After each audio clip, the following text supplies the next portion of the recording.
Hi, I'm Mike Esneault, and welcome to the Arts Council of Greater Baton Rouge's AC23 Plus Artist Legacy Series podcast.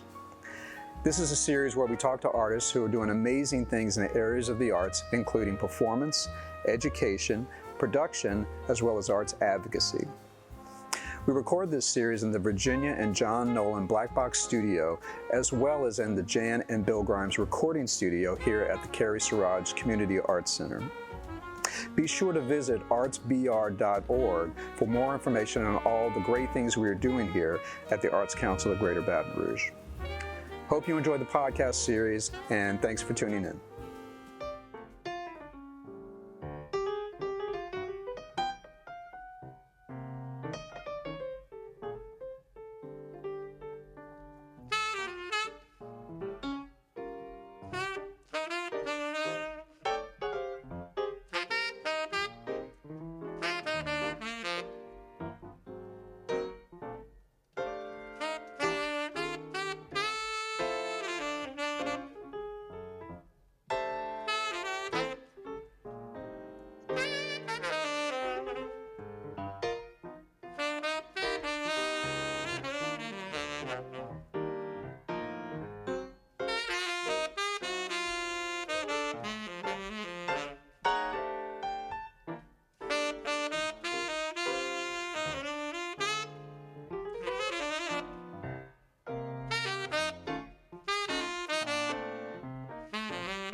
I'd like to welcome all of our AC23 Plus listeners and viewers to another session today. And today I have a very special guest, an old friend. We've been playing music together for a long time. Okay. And I'd argue that I learned how to play music working with Mr. Donald Evans, as we call him Duck, though. So, Duck, welcome to the series. Hey, it's a pleasure to be here. How you been? Surviving. I'm still here. You know, I had the quadruple bypass, the open heart surgery, and Um, Thanks to God, I'm still here. You're here to You tell know, about I'm it. here to tell about it. Yeah. So, I've been doing all right. I'm still playing Mm-hmm. and just trying to do whatever it takes to keep me here, you know. Yeah. Well, for our listeners, Duck has been a kind of a staple fixture of music and just a great musician in Baton Rouge for Lord knows how long have you been living in Baton Rouge? Since 1961. 1961. But you're from New Orleans. I'm from New Orleans. And well, talk to me about that because I'm always interested in musicians how they develop what was around when you were coming up, what inspired you, who you were listening to, why saxophone, So talk to me a little bit about that. I've always wanted to play drum, Really? but my parents said it would be too much noise because I lived right next door to a Baptist church. Mm-hmm. They had services all during the week, and they said, no, that's going to make too much noise. Plus, you don't have anything to carry your drums in. It's too much, so find something else to play. Yeah. So we had an old silver clarinet around the house, and I fooled around with that and brought it to school. The band director said, son, you can't play with that. You could go home. You need to get something else. So my brother bought a saxophone, and it was an old type of saxophone. I started trying to play that, and the band director said, I don't know where you got that horn from, but that's an old horn. That horn ain't no good. So my brother bought me another horn. He bought me a brand new Con. It was a Con 6M. Right. Nice horn with the octave under the bottom. And I played that, fooled around. And then I found out that my other brother was getting into football games free because he was in a band. So I said, shucks, man, I'm gonna get in the band. I can get in the football games free. Right. And the rest of it is history. So I know with a lot, especially in New Orleans, it's always interesting to me. Like you have these families, like it's musical families. So it sounds like you in your family you had several musicians, huh? No, it was just my brother and I for quite some time. And later on in the years, my younger sister got in the band. She played French horn. And then my brother, after I finished high school, my brother played trumpet in the band for a while, But they never did do any kind of professional work, Right. My brother and I were the only two who did that, Okay. And we did it mostly, well, just from hanging around other musicians. They had people like James Black, Alvin Thomas, Right. Ellis Marcellus. I did a workshop under Ellis. Nat Paralat. All these were great musicians. My brother knew all of these people, so they were always coming around the house. Okay. I would sit back and listen to them, and that really encouraged me to try to play the horn. Right. Mm-hmm. So, well, moving back a little bit before you got to that level, where did you go to high school? I went to Joseph S. Clark Senior High School. Okay. I was in the band. James Black was in the band when I was in the band. No kidding. I don't know if I knew that. Yeah, he was a junior or senior. He played trumpet in the band. And I think Alvin Thomas was in the band one year. Alvin was a flute and saxophone player. Mm-hmm. Very talented musicians. And I was a freshman, so listening to those cats play, and they would always come around the house. Really? And do stuff. They used to do a lot of reading. They wrote a lot of stuff, and they'd do some reading and writing. And they really encouraged me to play. Mm-hmm. That's where I got my encouragement from those fellas. So is it fair to say, because this is another thing I've always found interesting, and I know it was true with me, in high school, was your band director a pretty big influence Yes, he was. His name was Louis Thomas, and he was from Monroe. He played with Ivory Joe Hunter, and he was a saxophone player, and he would take me out on gigs down in the French Quarter. As a matter of fact, I never did get all of my money, You're still looking for it. but he would take me, because I was the only one in the band that was really getting to do that kind of stuff. So he would take me out on, and we'd do some gigs together out in the French Quarter. Right. I was a young cat, and, he'd take me out there, and we'd do some stuff. We did a lot of original New Orleans music, did a lot of Dixieland stuff, Sometimes we got paid, sometimes we didn't, Right. But it was just a pleasure going out there with my band director doing that kind of stuff. Yeah. It was good.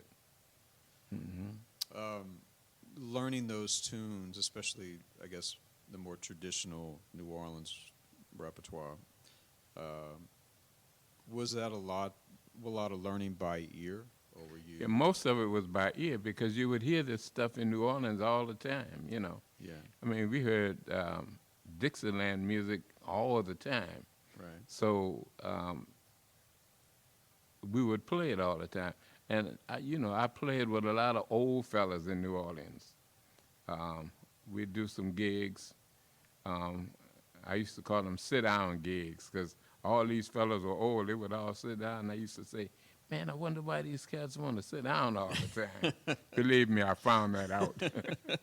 But you heard Dixieland all around New Orleans, Right. Street bands would pass right in front of my door.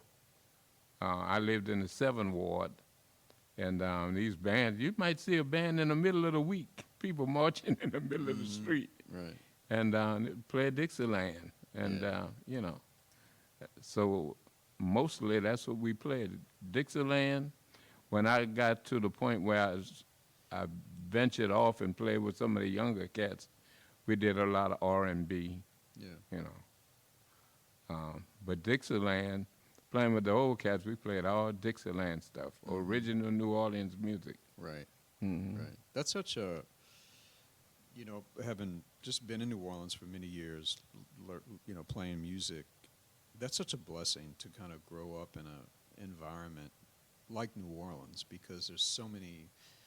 You've mentioned a couple genres already. I mean, just the traditional jazz, Dixieland, but then also R&B, the street bands. You grew up next to a gospel church, it sounds like. Right. So you're being exposed to lots of different kinds of music. Exactly. It was really a thing. I mean, anywhere you go, anywhere there was a parade, and you have parades up until today. You might see a street parade, you might see 5 or 6 people coming out with a bass drum and a tuba, a tambourine and a trumpet. Right. They're coming down the middle of the street. I mean, They don't need a reason. they don't need a reason to do it. They do it. Right. And on my way up here, I was listening to the Sirius XM, and they played some tunes by Delfeo Marcellus. Yeah. And if you listen to the saxophone players and the trumpet players, you could always hear that New Orleans sound. Yeah. I mean, whatever they played, you could always hear that kind of Dixieland stuff in there, Right. So usually, whenever I hear a horn player from New Orleans, I could tell. Even if you listen to Winton, Winton, you can hear that thing in there where he venture off and he plays that New Orleans style. Right. Right. It's embedded. It's embedded in you, yeah. Yeah. Mm-hmm. Well, so now, let's say you're out of high school. What's happening musically for you at that point? Well, when I got out of high school, I went to Southern University in New Orleans.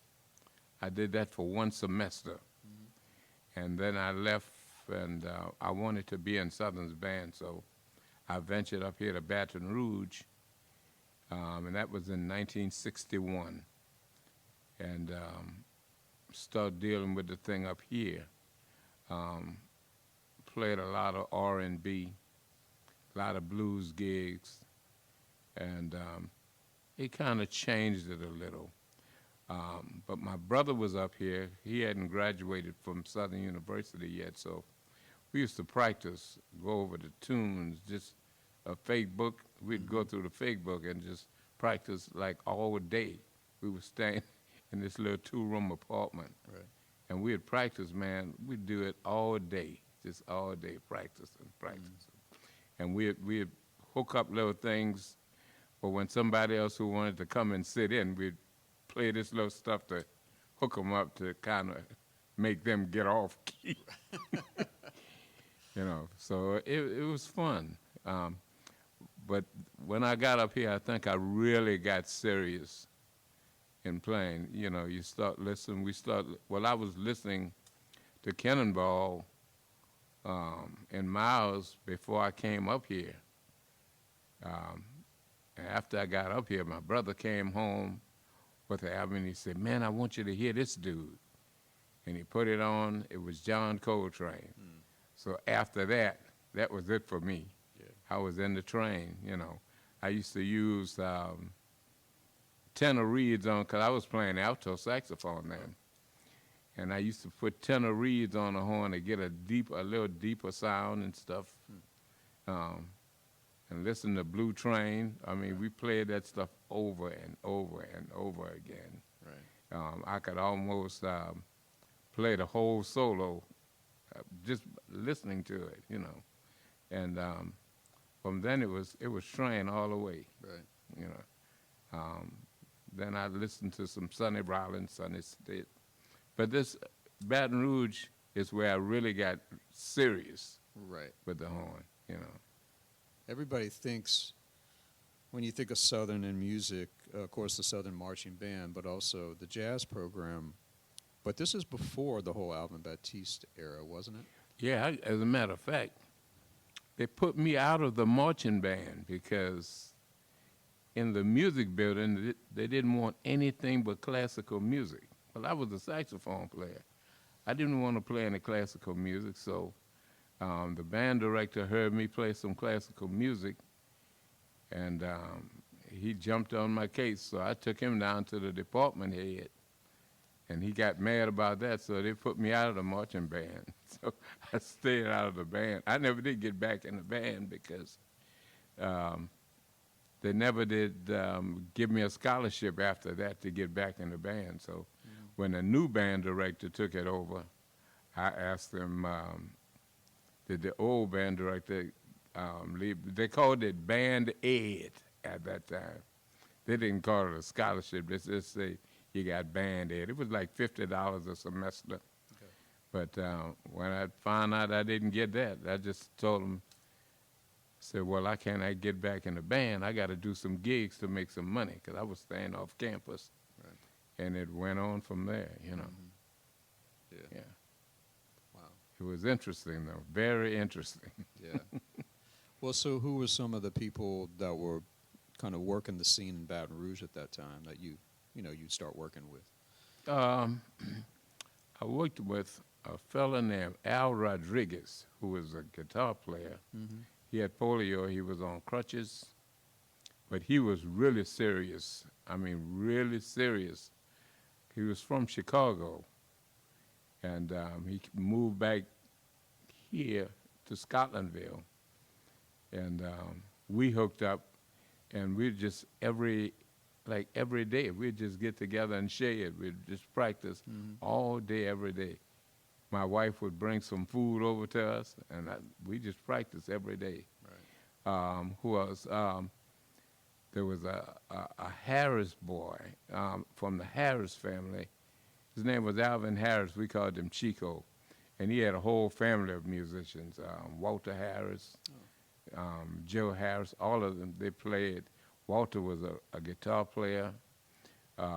Joe played bass. And who else? They had another brother. I can't think of his name. But we got hooked up with them. And then I played with Bobby Powell. Mm-hmm. Bobby Powell he was a blind dude, and he played at a place called Two Gaps, which was Al and Mike's, where it was known for some jazz players to play in there. We played in there, and Bobby Powell played piano, played pretty good, and we would always come up with new tunes, listen to Cannonball, and we'd go on a gig and try to play these tunes. And there were a few others. I can't think of all of them, but there were a few others. Sonny Martin, who was a bass player, good bass player. Was Henry Freeman, another saxophone player. He was from New Orleans, but he lived right across the street from us, and we'd go over there and practice with him. So there were a lot of musicians around Baton Rouge at that time. Right. You know. Right. Yep. Well, you mentioned a couple times about playing blues, especially when you got here. So honestly, if I can get you to play blues. Oh yeah, we can do a blues. What key you want to do it in? Doesn't matter. That's the best answer. Let's do it in F. Okay.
Yeah, no.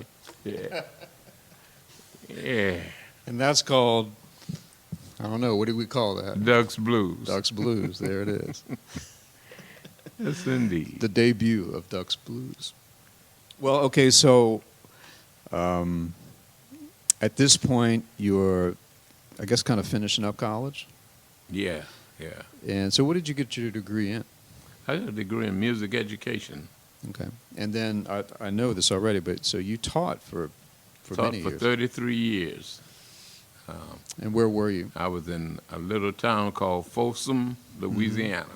Yeah. I taught junior high school band, and I taught elementary school music.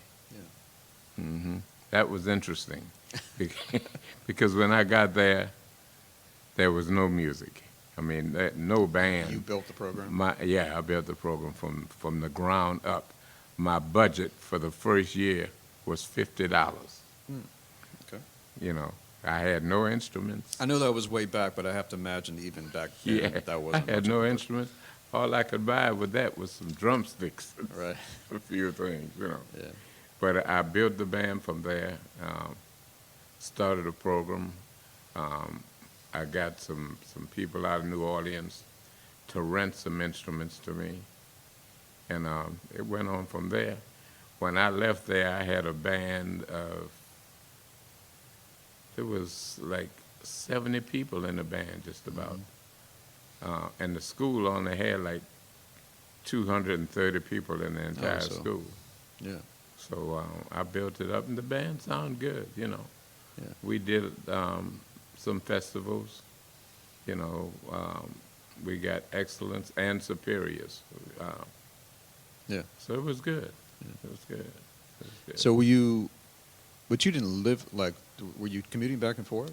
No, I lived up there. I stayed up there. I'd come back home on weekends. Yeah. So I was away from my family all during the week. And I'd come back home on Friday evening, Yeah. stay till Monday morning, and then drive back up there. And then after so many years, I started coming home, like during the week. I'd come home on a Wednesday, go back Thursday, come back home Friday. I see. Yeah. But it was interesting. That little town, well, they didn't even call it a town. They called it a village, the village of Folsom. But it had some of the largest nurseries in the South. Is that right? Yeah. I mean, plants everywhere. Right. Right. I mean, large nurseries. Man, I'd see these people load up a truck, $100,000 worth of plants. You know, that's what they did out there. Right. So, I guess professionally, you were teaching, like you said, full time, but I know you're playing the whole time too. So when you came back in town, I guess you I'd play. During that time, I was playing with a group called the Nighthawks, and I think I'm the only living member right now of the Nighthawks. There were an R&B group, real talented musicians in that group. The guitar player was the leader of the group, and his name was Big Bo Melvin. Played guitar, very, very, very talented. But we did a lot of gigs around town, you know. Gigs paid like $10, $12. Right. You know, you wasn't making a whole lot of money, but we worked a lot. Right. Yeah. Yeah. I did that. I remember my brother telling me, he said, look, there's going to be a whole lot of dudes want you to go out on the road with them. Get your degree first. Right. Do not go out there and leave school. Get your degree. Good advice. Yeah, and it worked. I had an offer to go out with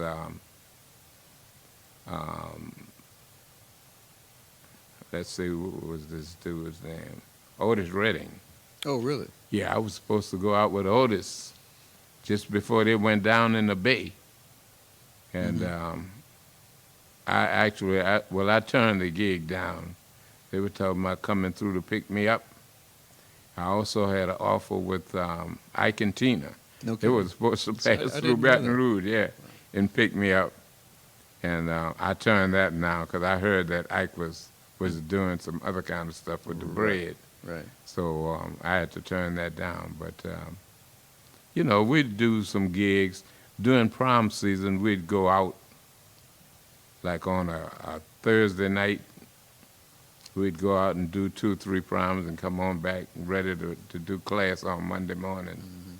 And, man, that was hard because he wasn't making a whole lot of money. And I had to take a job on the dairy at Southern, and they would come and wake us up at 4 o'clock in the morning. You got paid $30 a month. And we had to go down in a ravine and get these cows out of the ravine, clean the cows up, milk them, and then try to go to class after. This is back when you were in school. Yeah. Yeah. Yeah, it was, oh man, it was a whole different thing. Right. Yeah.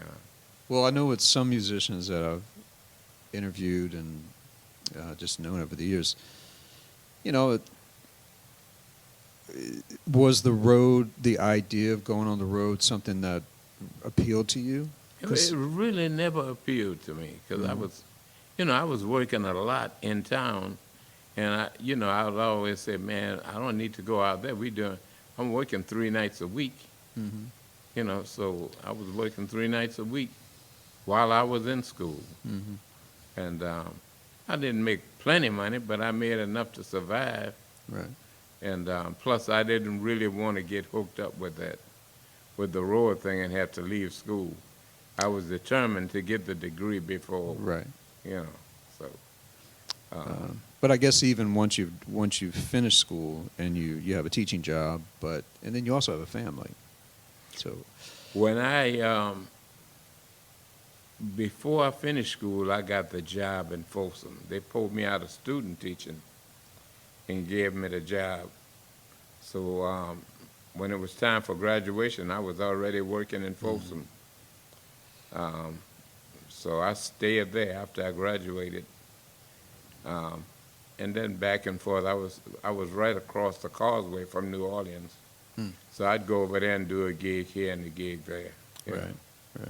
But I really wasn't that anxious to go out on a road.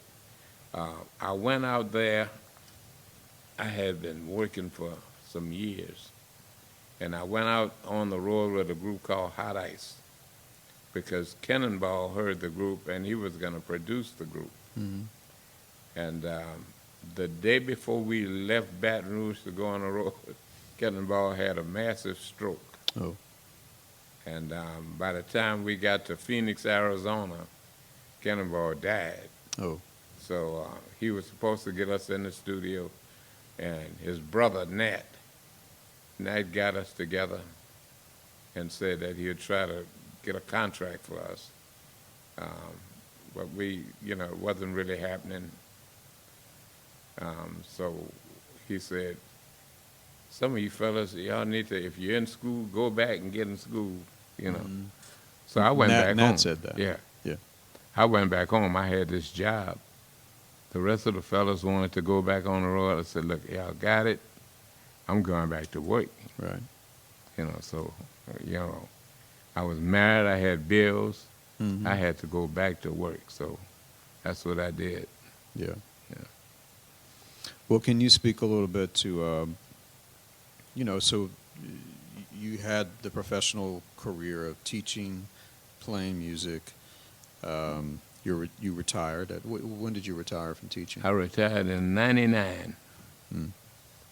The common thread when I talk to musicians, and I know I feel this way, is when non-artists ask when you're going to retire and so forth. Well, a lot of times with the teaching, that's an easy answer, like I'm going to retire at this point or so and so.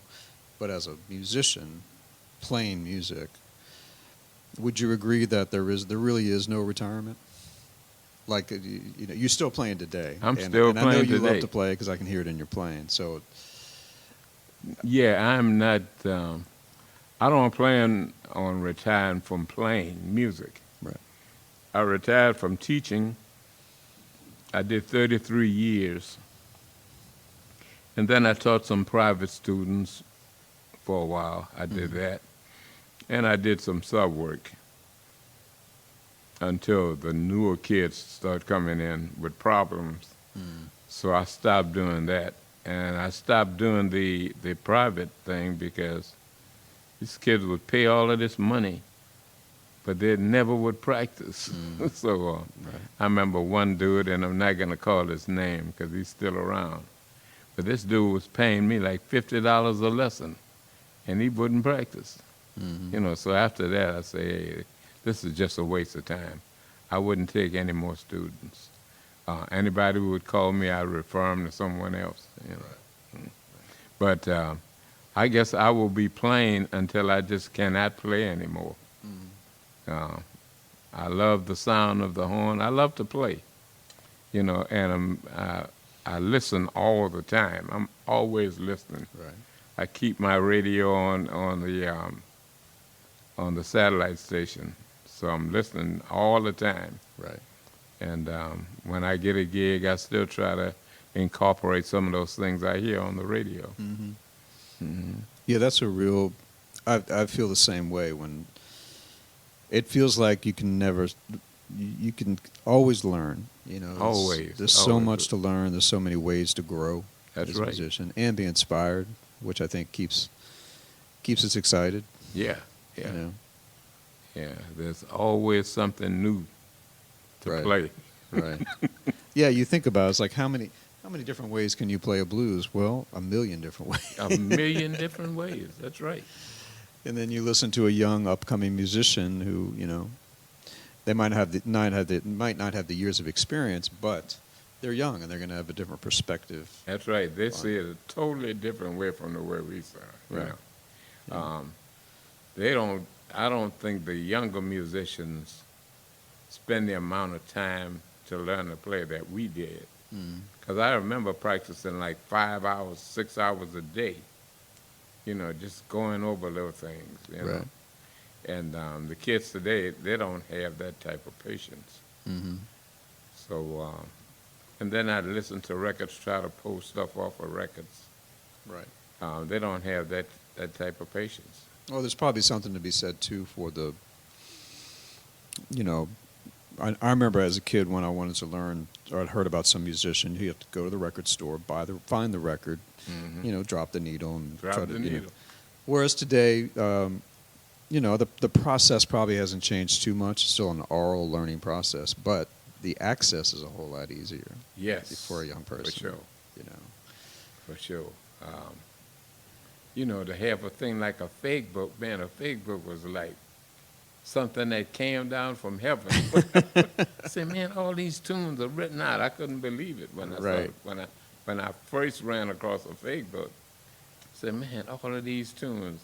So I'd sit down during the day and go through tune after tune. Right. Matter of fact, I played with a fella, his name was Lenny Marcus. I remember Lenny.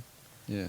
And we did like 4 or 5 nights a week at the Prince Murat Hotel. It's gone now. They tore it down. But anyway, man, we went through the whole book. He just turned page after page. He was a fantastic reader. Right. And I learned a lot of tunes through this cat. Right. He said, come on, we're going to try this tune. And I'm looking at the book struggling because I never was a good sight reader. And we do those tunes. I learned a lot of tunes from Right. Lenny, you know. Yeah. Fake book, man. It took us out there. Yeah. Yeah, I remember Lenny. He one of my first, I think, jazz piano lessons when I was in high school was with Lenny, and just very inspiring. I would listen to him play at. Back then, it was Rick's Cafe, I believe. Oh, yeah. That he would play Yeah, at. yeah. Yeah. Rick's Cafe, yeah. We used to do a weekend gig over there. Mm-hmm. It was fun. Yeah. Really fun. Well, Doc, I want to thank you again for being part of this. Oh, man, it's Yeah. my pleasure, you know. Always a pleasure to talk, hang, and then of course play music. And even if I'm not playing with you, just to hear you play, it's always great. You know? Thanks. I appreciate that, man. Um, Makes me know I'm still doing something at my age. Yeah. you know. Well, to send the viewers and listeners out, I'm gonna start some changes. You'll hear it. I know you'll hear it. And let's play one more. All right.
Arts Council of Greater Baton Rouge would like to acknowledge our generous sponsors, the Shell Corporation, the National Endowment for the Arts, the Louisiana Office of Cultural Development, and the City of Baton Rouge.